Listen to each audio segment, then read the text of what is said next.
I was talking to a friend the other day about conspiracy theories, from government policies to assassinations, and ultimately UFOs and alien life, which is kind of where this video is coming from. Now obviously I don't know everything about everything, like I'm no super genius, right? Especially when it comes down to these conspiracy theories, like these are inherently topics where all the facts aren't in place. That's why the conversation is so dynamic. But in this situation, I don't know, my mathematical brain just took over and it made for quite an interesting chat, which I thought would be cool to share with you guys. But yeah, going straight into it, here are my 3 biggest counter arguments about whether or not we as humans have ever seen a UFO or any alien life. And my first point is about distance. And not just the type of distance I discussed in my other videos, but a type of distance that will take literally lifetimes for us to get across. Now if you're not good at maths or Asian, just try your best to keep up. Now consider this, the speed of light is 300 million meters per second. That means a single proton of light can cover 300 million meters in 1 second. Now, the fastest human-made vehicle at the moment, which is currently, if I'm correct, NASA's Project Orion, can reach speeds of about 32,000 kilometers per hour, which is just under 9,000 meters per second. 9,000 meters per second, compared to 300 million. Let me just give you guys a second for that to sink in. 9,000 compared to 300 million. You don't see where I'm coming from? Alright, let me explain that a little bit further. The journey that will take us 6 hours would take light 1 second. That's a ratio of about 22,000 to 1. And the furthest planet we have observed so far in the universe is just over 13,000 light years away. A light year obviously being how far light can travel in a year. So considering we haven't observed any alien life as of yet, that tells us that the nearest alien is at least 13,000 light years away. Now take into mind what I just said about the speed difference between how fast we can travel compared to how far light can travel. And science tells us that nothing can exceed the speed of light. Meaning any alien ship or something is going to take at least like 13,000 plus years to get here.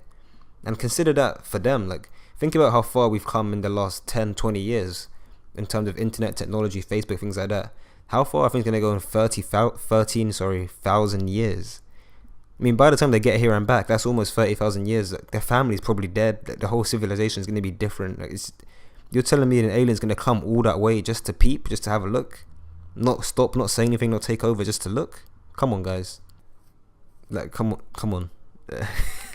This isn't a joke. And yeah, I know what some of you guys are thinking. Oh, but what about a wormhole? Maybe they can jump across in a matter of weeks or days or something.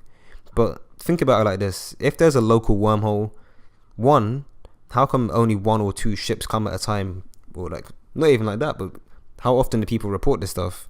Not often enough to justify there being a local tunnel from like one place to another. And 2, how come we haven't seen it yet? Now we've recently discovered things like gravitational waves and have ways to measure that. But you're telling me that in the last 20, 30, 40 odd years, no one's seen a wormhole and no one's ever seen anything come in or out? We can't even prove that these wormholes exist, let alone find one in our own local space. And it's little things like that to me just don't really justify the whole, as I said before, coming all this way just to have a look. It doesn't really make a lot of sense. But even still, like, this is the final point, and that is that species love, like absolutely love, to expand. The whole reason why we travel from here to there or conquer different lands is to prolong life, to expand our territory and things like that. So why would an alien ship come all the way here and not take over? If they're traveling in the first place, they're probably looking for more land to take over. How come they haven't taken over and killed us all yet? And similarly, why come here first? I mean, we can live on Mars, so we think. If there's an alien life form that's so technologically advanced they can cover 13,000 light years in no time and all of that, you'd think they'd look at Mars and just take it over. Since it's vacant, there's currently no one there. Why are they coming all the way to Earth, the hardest place to take over, considering we have militaries and armies and stuff? Like, I mean...